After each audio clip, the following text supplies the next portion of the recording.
queridos, agradecemos al Señor esta linda oportunidad que nos concede de poder estudiar la palabra del Señor, y quiero invitarles ahí, donde están ahora, a que abran sus Biblias conmigo.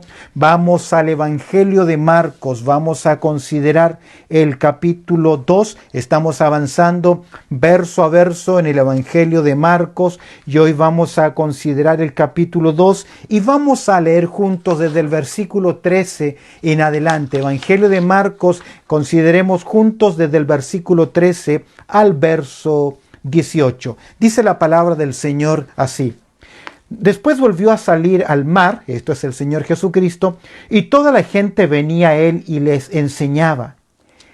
Y al pasar vio a Leví, hijo de Alfeo, sentado al banco de los tributos públicos, y le dijo: sígueme, y levantándose le siguió. Aconteció que estando Jesús a la mesa en casa de él, muchos publicanos y pecadores estaban también a la mesa juntamente con Jesús y sus discípulos, porque había mucha gente que le había seguido. Observa el verso 16. Los escribas y los fariseos, viéndole comer con los publicanos y con los pecadores, dijeron a los discípulos: ¿qué es esto? ¿Que él come y bebe con los publicanos y pecadores? Al oír esto, Jesús le dijo: los sanos no tienen necesidad de médico, sino los enfermos. No he venido a llamar a justos, sino a pecadores. Interesantemente, esta porción, el título del estudio de hoy, tiene que ver con el llamado de Leví y el compartir del Señor Jesucristo, del siervo de Jehová, con los pecadores. Hoy vamos a ver a Jesús en la convocación pública, vamos a ver la prioridad de nuestro Señor Jesucristo, y de igual forma vamos a considerar cómo el declarar y el convivir y el estar con los pecadores produce un conflicto con los líderes religiosos de la nación de Israel. Vamos a ver a nuestro Señor Jesucristo visitando, llamando a un hombre, yendo a una celebración que va a producir rechazo en aquellos que debieran mostrar gracia y misericordia hacia el hombre que está en necesidad.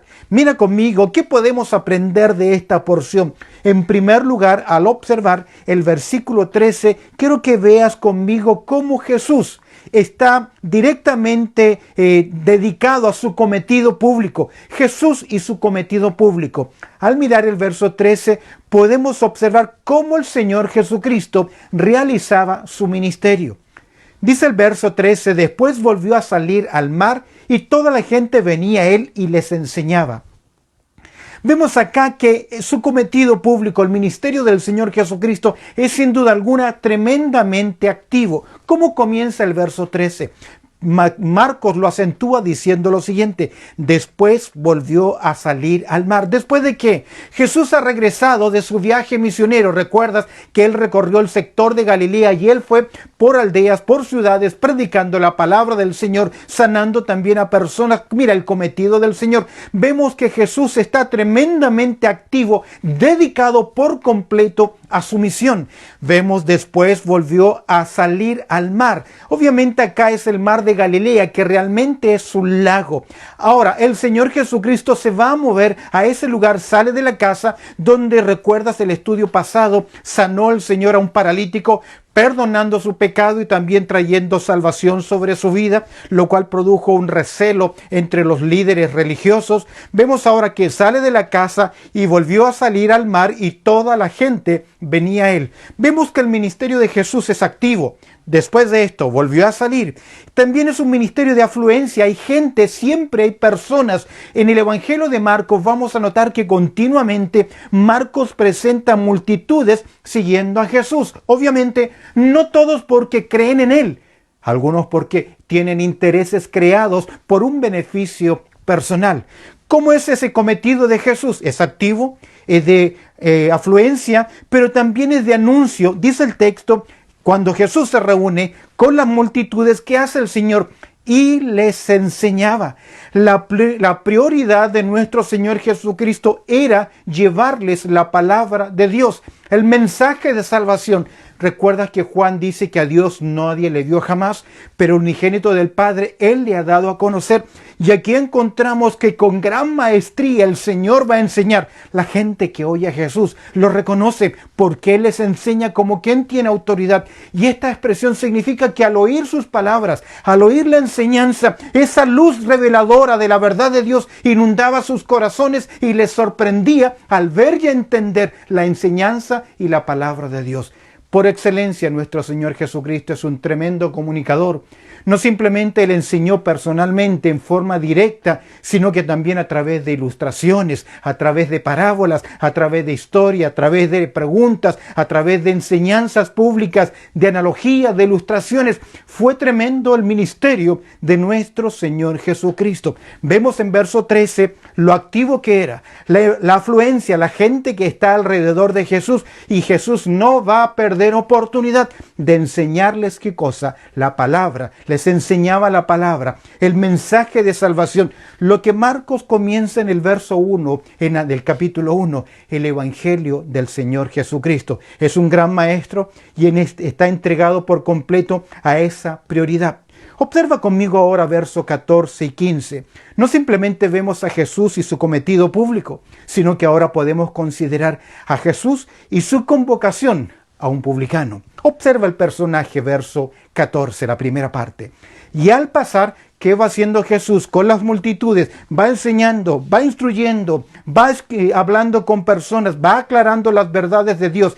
Y al pasar, dice el texto, que vio a Leví, hijo de Alfeo. En otras palabras, mientras Jesús estaba predicando, va a fijar sus ojos directamente y en forma personal en un sujeto, en un hombre, en una persona. Vemos el personaje, su nombre es Leví, hijo de Alfeo. Observa la profesión que tiene este hombre. Estaba él sentado al banco de los tributos públicos. En otras palabras, él era un funcionario, él era un publicano, un funcionario del Imperio Romano. Es un cobrador de impuestos, un publicano. Dentro de la comunidad hebrea, los publicanos eran considerados en primer lugar como aquellos que habían vendido, traicionado, por así decir, la patria. Eran los vendepatria, era un grupo de traidores. Por lo general se enriquecían a costa o a cuesta de otras personas. Estaban excluidos, interesantemente, estaban excluidos de la adoración en el templo, porque eran considerados como traidores. Dentro de la escala de los pecadores estaban entre los ladrones y los asesinos, según el Mishnah y el Talmud de los judíos. Dentro de una caso judicial no se aceptaba el testimonio de un publicano porque se le consideraba poco creíble. Incluso muchos judíos consideraban como fuera del alcance los publicanos del arrepentimiento, que no alcanzaban el perdón de Dios. Por lo tanto, sería muy deshonroso para un judío tener un amigo entre ellos que fuese un publicano. Pero vemos aquí a Jesús y su convocación de un publicano. Vemos el personaje, hemos visto la profesión. Es interesante, pero ningún rabino respetable se hubiese dirigido jamás públicamente y de esa forma que lo va a hacer nuestro Señor Jesucristo a un publicano. Es decir, jamás un rabino querría tener como alumno a un publicano. Según parece, él está sentado en el banco de los tributos, una ubicación muy estratégica cerca de la costa, lo que significaba que él cobraba peaje, impuesto, tarifa, principalmente de todo el movimiento que generaba el puerto, la pesca, el cruce, peaje, etc. Es decir, que era un hombre que estaba dedicado a cobrar, a remunerarse, y entre paréntesis, usted sabe que muchas veces Roma establecía una cantidad de dinero, es decir, el tax, una cantidad, un porcentaje, y a estos hombres les agregaban un poquito más porque ellos de esta forma se aumentaban su ganancia personal. Jesús y su convocación al publicano. Vemos el personaje, hemos visto la profesión. Observa conmigo aún en el verso 14 la profesión, la propuesta que recibe. Y le dijo, esto es Jesús, sígueme. No hay mayor protocolo, No hay mayor presentación. Jesús está enseñando, pero Jesús ha puesto su mirada, ha fijado sus ojos en él y ahora se acerca y le dice a este publicano, sígueme. Podemos ver el poder del llamado del Señor. Dios siempre llama al hombre. Él se acerca a nosotros, Él viene a nosotros, Dios viene a nosotros y vemos acá que siempre Dios llama al hombre y el llamado de Dios siempre es triple, siempre es para salvación, siempre es para santidad y siempre es para servicio. Entre paréntesis, déjame decirte algo, no es este personaje un buen candidato para ser parte del equipo de misión de nuestro Señor Jesucristo. A los ojos de los hombres, a los ojos de los judíos, la peor persona que se pudo haber elegido para que sea un colaborador, parte del ministerio, del equipo del Señor Jesucristo, es este personaje, un publicano. Hace años atrás recuerdo haber leído una carta ficticia que un consultor de empresas le envió al Señor Jesucristo para hablarle acerca del equipo que él estaba formando en su empresa. Luego de describir esta carta, el perfil de cada uno de los colaboradores, la conclusión fue la siguiente: queremos aconsejarle que no elija ninguno de estos 12 hombres porque no califican para nada, no son gente idónea para el proyecto que usted tiene, tal vez con la excepción de Judas. Ahora, es importante notar que Jesús no mira como nosotros miramos. El Señor Jesucristo no ve solamente el presente, sino que Él ve el potencial. Él puede ver lo que hay más allá. Él ve con ojos de gracia porque quedó mirando a este personaje odiado y rechazado por muchos. Le miró y le llamó en forma personal directa para que fuese parte de su equipo. Pablo escribe a los hermanos de Corinto lo siguiente.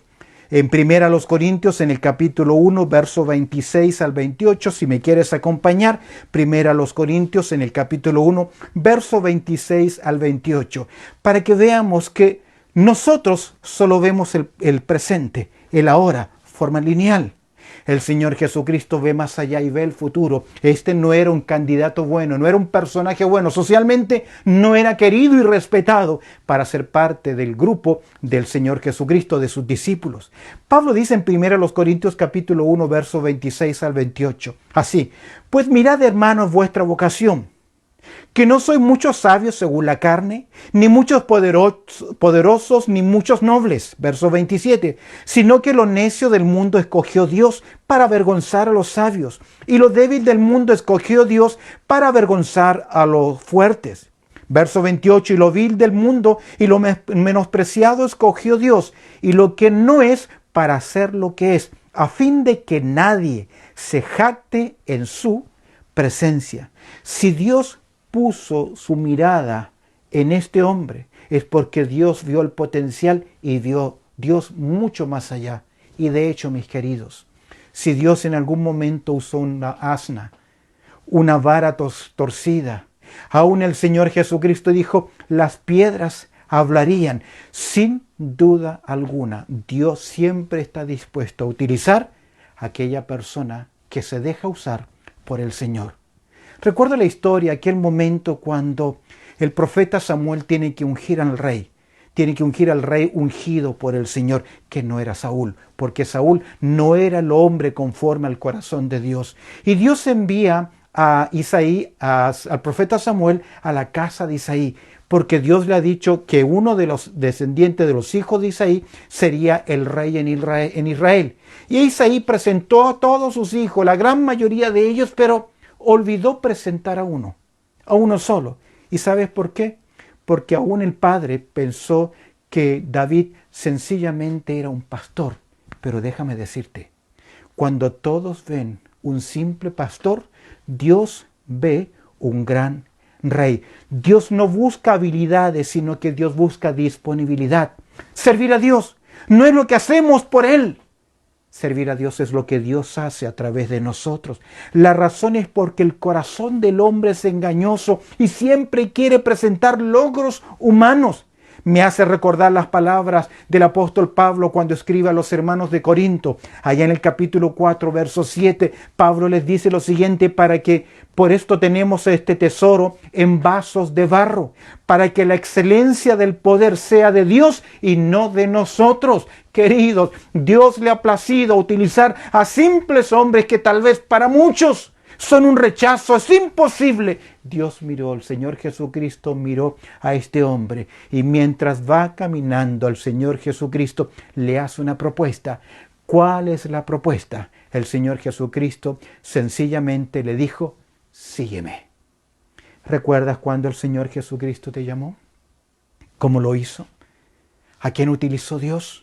¿Alguna campaña evangelística? ¿Algún evento especial? ¿Alguien personalmente te llevó a Cristo? ¿Fuiste invitado a la iglesia? ¿Escuchaste el mensaje? ¿Oíste la voz del Señor que sencillamente Él te estaba llamando? Ahora es Jesús. Es el siervo de Jehová. Hemos visto cómo Jesús está dedicado a su cometido. Es activo. Hay gente alrededor. Él ministra la palabra. Vemos un personaje acá que es un personaje de dudosa reputación por la posición que él ejercía dentro de la comunidad hebrea, cobrando impuestos. Jesús hace una propuesta. Observa el verso 14. ¿Qué ocurre finalmente? Y levantándose, ¿qué hizo este hombre? Le siguió. Al escuchar el llamado del Señor, lo dejó todo. Vemos acá una obediencia pronta. Esto implica una renuncia y un sacrificio que él haría. En el pasaje paralelo de Lucas en el capítulo 5, verso 28 dice lo siguiente: y dejándolo todo se levantó y le siguió. No le dijo al Señor: espera un momento, voy a cerrar la caja, voy a guardar las cosas, sino que inmediatamente se levantó y le siguió. No sé si logras entender lo que esto implica. Aquí hay una obediencia pronta, pero hay una renuncia y hay un sacrificio. ¿Por qué hay una renuncia y hay un sacrificio? No era fácil ser admitido por el Imperio Romano y considerado como el agente para cobrar impuestos. Esto significaba que si él abandonaba su trabajo, jamás lo volvería a poder recuperar. De hecho, si en algún momento él renunciaba al llamado del Señor y quería volver a su mundo laboral, ¿quién contrataría a un ex publicano, a un cobrador de impuestos? Tal vez hay una gran diferencia entre Pedro, Jacobo y Juan, que ellos tenían un oficio y que ellos tenían una empresa. De hecho, cuando nuestro Señor Jesucristo muere, es crucificado y sepultado, ¿qué hicieron los discípulos? Volvieron a su antiguo trabajo, a la pesca. Pero este hombre, para Leví, sería imposible volver nuevamente. Quizás nos parezca un sacrificio en algún momento el responder al llamado del Señor, el renunciar a cosas, el dejar cosas por obedecer al llamado del Señor. Pero déjame decirte algo, esa obediencia siempre tendrá recompensa de parte del Señor. Ahora, entre paréntesis, aquí hay un llamado, hay una propuesta, pero también hay una prontitud, hay un gran ejemplo. Sin duda alguna se requiere de aquellos que hemos reconocido a Cristo como nuestro Salvador personal, obediencia. ¿Recuerdas que es Jesús quien dice: ¿por qué me llamáis Señor y no hacéis lo que yo os pido? En primera de Juan, en el capítulo 2, verso 3 al 5, escucha lo que dice. Si puedes anotarlo, leerlo conmigo, mucho mejor. Primera de Juan, en el capítulo 2, verso 3 en adelante. Dice Juan lo siguiente: y en esto sabemos que nosotros le conocemos, si guardamos sus mandamientos. Para Juan el conocer es más que información, relación, comunión. Que eres un hijo, que eres un discípulo, un seguidor de Cristo, que eres un cristiano. En esto sabemos que nosotros le conocemos, si guardamos sus mandamientos. El que dice: yo le conozco y no guarda sus mandamientos, de tal es mentiroso. Y mira lo que dice Juan: y la verdad no está en él. Jesús dijo lo siguiente, Juan capítulo 14, verso 15: si me amáis, ¿qué? Guardad mis mandamientos. La pronta respuesta fue milagrosa, un reflejo de la obra soberana de regeneración que Dios hizo. Le llamó, le salvó, y este hombre responde en obediencia. Lo deja todo. Hay un precio, hay un sacrificio. Pero déjame decirte algo, es mucho más lo que se gana, lo que se pierde. ¿Recuerdas el apóstol Pablo, quien dice lo siguiente? Lo he perdido todo y todo lo que tenía en el pasado lo considero como basura por ganar solamente a Cristo Jesús. Dios tenía un propósito con este personaje. Para muchos no calificaba para ser un discípulo. Para otros era un hombre de que no se podía confiar. Es un hombre traidor. Pero el Señor ve más allá del presente. Él ve el potencial, Él ve el futuro. De hecho, este hombre, Leví, es conocido por nosotros con otro nombre, que es Mateo. ¿Y quién es Mateo? Es el primer escritor del primer evangelio. Entrando al Nuevo Testamento encontramos este evangelio. De hecho, Dios utilizó a este hombre tan grandemente que nos ha legado un precioso evangelio, el evangelio de Mateo, donde podemos observar al Señor Jesucristo como Rey, presentándose a la nación de Israel y describiendo qué ocurrió con el pueblo escogido del Señor y que es la iglesia del Señor Jesucristo. Cuando todos ven solo un pastor, como Isaí y como también Samuel, Dios ve un gran Rey. Jesús y su cometido público, versículo 13. Jesús y su convocación a un publicano, versículo 14. Observa conmigo desde el verso 15 en adelante, Jesús y la controversia con los principales. Y esta controversia será la segunda que nosotros vemos. Ya vimos una cuando está Jesús en una casa y le dice al paralítico, mira, tus pecados te son perdonados. Y ellos, los líderes religiosos, consideraron como blasfemia. Hay 4 más en este capítulo. Y al comenzar el capítulo 3 vemos una quinta controversia entre los líderes y la persona de Cristo Jesús. Observa el verso 15. Al ver este punto, Jesús y la controversia con los principales, ¿por qué se produce esta controversia? Porque Mateo está tan agradecido, Leví está tan agradecido del cambio, del llamado, de la gracia de Dios en su vida, que lo único que hace es invitar a Jesús a su casa y hacer una gran celebración. Observa el verso 15. Aconteció que estando Jesús a la mesa en casa de él, vemos acá entonces cómo Leví va a invitar al Señor Jesucristo, va a celebrar, por así decir, su conversión, pero va a, en cierta forma, agasajar al Señor Jesucristo. Va a ser una gran celebración y se nota, y es evidente, la capacidad o la riqueza que tenía este hombre. Lucas dice en el capítulo 5, verso 29, y Leví le hizo gran banquete en su casa. Mira el texto, verso 15. Muchos publicanos y pecadores que estaban también a la mesa juntamente con Jesús y sus discípulos, porque había mucha gente que le había seguido. Vemos acá la celebración. Este hombre está tan agradecido y abre las puertas de su hogar, de su casa, para tener al Señor Jesucristo y para que sus amigos, muchos publicanos, la casa de Mateo era grande y obviamente todos los que eran de su rubro estaban ahí. La gran mayoría de ellos eran del rubro de la zona de cobradores y también del área de la pesca. Dice, y eran que había muchos publicanos y agrega algo más, pecadores. Obviamente el puerto, dinero, extorsión, tarifas, producía todo un movimiento de contingente de gente. Alguien comentó lo siguiente, un comentarista dice dentro del gentío que había sido invitado bajo esta clasificación pecadores. Un grupo habría incluido conocidos criminales, ladrones, matones, ejecutores, prostitutas, todos ellos parte de la cadena de parias de la que el mismo Mateo formaba parte. Pero él ahora quiere algo especial. Él ha conocido al Salvador. Él ha conocido a Jesucristo y abre las puertas de su hogar.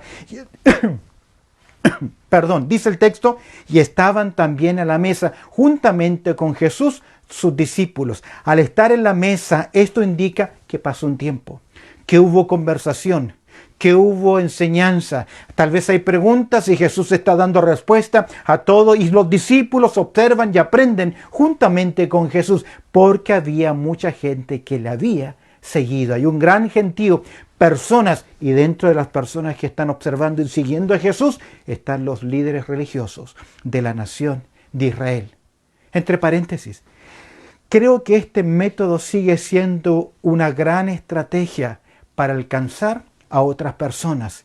Era abrir la puerta de un hogar para hacer amistad, para luego predicar el Evangelio, para tal vez comenzar una célula, un grupo pequeño de estudio bíblico. Luego ese grupo pequeño de estudio bíblico se puede formar en un grupo, un testimonio y, ¿por qué no decir, una iglesia?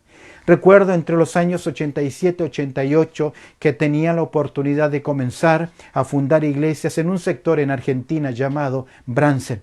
Y después de varios meses tratando de llevar a una persona a los pies de Cristo que no lo lograba hacer, un día de septiembre, 18 de septiembre, en el año 87, le digo: Señor, ¿por qué no me das una persona para llevarlo a los pies de Cristo? Y el Señor me permite llevar a un matrimonio. Ellos estaban tan emocionados después de la presentación del Evangelio que querían aprender más. Planeamos que les visitaría el siguiente fin de semana. Cuando llegué el siguiente fin de semana, no estaban en su casa, no sé qué pasó. Y me quedé muy desilusionado, muy triste, pero semana siguiente les volví a visitar y ellos me dijeron: perdónanos, tuvimos que salir a hacer un viaje, pero aquí estamos. Para hacer corta la historia, ellos estaban tan agradecidos con la obra del Señor, la gracia del Señor y su salvación, que ellos me permitieron llegar a 7 hogares más, 7 familias más, 7 personas más que conocieron a Cristo, y este matrimonio abrieron las puertas para que el testimonio en Bransen se abriera en ese sector, en su casa. En el año 1990, mi madre abrió las puertas de su hogar. Y en ese lugar comenzó la iglesia La Gracia de Dios allá en Chile, que ya lleva más de 30 años de testimonio. ¿Cómo? Porque hermanos, personas abrieron las puertas de su hogar.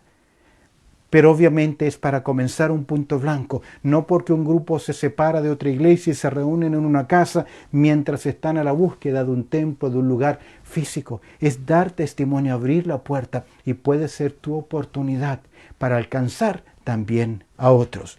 Pero esta gran celebración produjo un gran conflicto. Observa el verso 16. Y los escribas y los fariseos.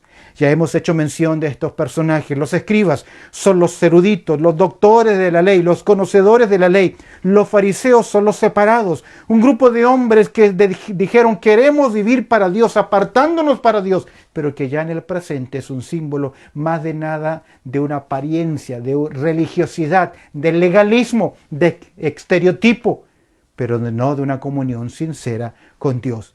Y los escribas y los fariseos, viéndole comer con los publicanos, con los pecadores, ellos están pensando: ¿cómo es posible que Jesús esté con la calaña de la sociedad? Mira, dijeron a los discípulos.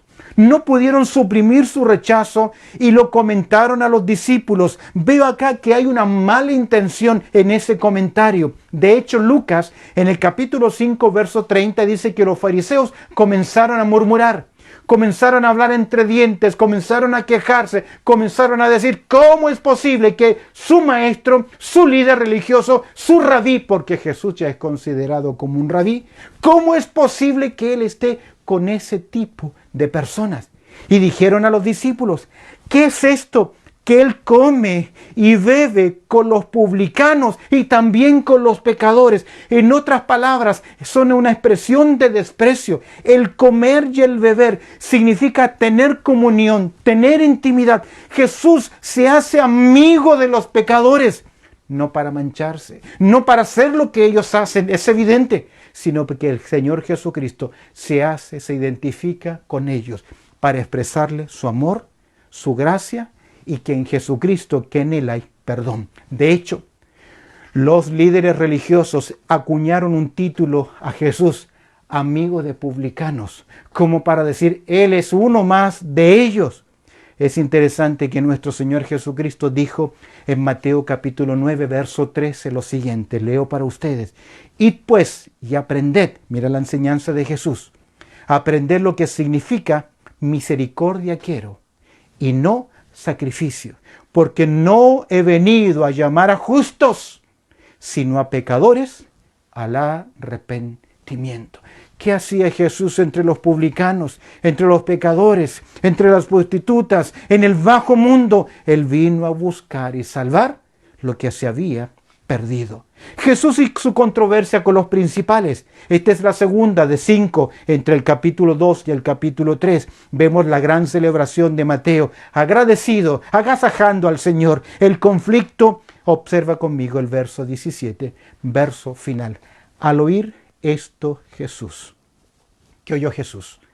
La queja, el rechazo, la crítica de aquellos que eran líderes religiosos, que debían sentir compasión por el dolor ajeno, por el pecado de otros, por la necesidad de otros, por la ceguera de otros. Pero vemos acá un corazón que evidencia lo que realmente su declaración evidencia, el orgullo, la soberbia que había en sus propios corazones. ¿Recuerdas cuando nuestro Señor Jesucristo contó la historia de que 2 hombres subieron al templo a orar? Uno era ¿qué? Fariseo, y el otro era publicano. Dice Lucas capítulo 18, verso 11, y el fariseo puesto en pie oraba consigo mismo de esta manera. Mira qué interesante, oraba consigo mismo. Estoy leyendo Lucas capítulo 18, verso 11, y el fariseo puesto en pie oraba consigo mismo de esta manera. Dios, te doy gracias porque no soy como los otros hombres, ladrones, injustos, adúlteros, ni aun como este publicano. ¿Te das cuenta que eran considerados los publicanos como la escala más baja, los rechazados más grandes dentro de la comunidad? Verso 12 de Lucas 18. Ayuno 2 veces a la semana, doy mi diezmo de todo lo que gano. Mas el publicano, estando lejos, no quería ni aun alzar los ojos al cielo, sino que se golpeaba en el pecho diciendo, Dios, sé propicio a mi pecador. Os digo, es palabra del Señor, os digo que éste descendió a su casa justificado antes que el otro. Porque cualquiera que se enaltezca será humillado, y el que se humilla será enaltecido. Observa el comentario de nuestro Señor Jesucristo en verso 17. Al oír esto, les dijo, mira las palabras, aquí vamos a encontrar una crítica en forma de analogía. Les dijo, los sanos no tienen necesidad de médico, sino los enfermos. ¿Y quién estaba ahí? Como dicen algunas leyendas, el médico del alma, aquel que puede restaurar la vida del necesitado. No importa la condición que el hombre se encuentre, siempre en Jesucristo hallará gracia, perdón y misericordia. El Señor jamás va a rechazar un corazón contrito y humillado. Recuerdo a aquella mujer que le prediqué el Evangelio y le presenté el mensaje con todo lo que podía presentar, con ilustraciones, con argumentos, y sus palabras fueron, no creo que Dios me pueda perdonar. Y ya casi derrotado, después de hora y media de presentar el Evangelio y hablar y tratar de convencerles, lo único que dije, Señor, solamente tú puedes obrar. Y le leí Mateo capítulo 11, verso 28, donde Jesucristo dijo, venid a mí como estás, trabajado y cargado, que yo os haré descansar. Leí esas palabras y esa mujer se quebró en llanto porque entendió la gracia del Señor. Y aunque ella creía que era demasiado pecadora para el perdón, hay gracia en Cristo Jesús. Le dijo, los sanos no tienen necesidad de médico, sino los enfermos. Y mira la declaración que resume la gran misión de Jesús. No he venido a llamar a justos, sino a quienes, a pecadores. Los líderes religiosos se creían justos, meritocracia. Ellos eran. Y ten cuidado, que a veces nosotros creemos lo mismo. Oh, yo pertenezco a esta denominación. Somos los más conservadores, los más sanos en doctrina. Somos los que más sabemos. Cuidado. Dios resiste a los soberbios y da gracia a los humildes.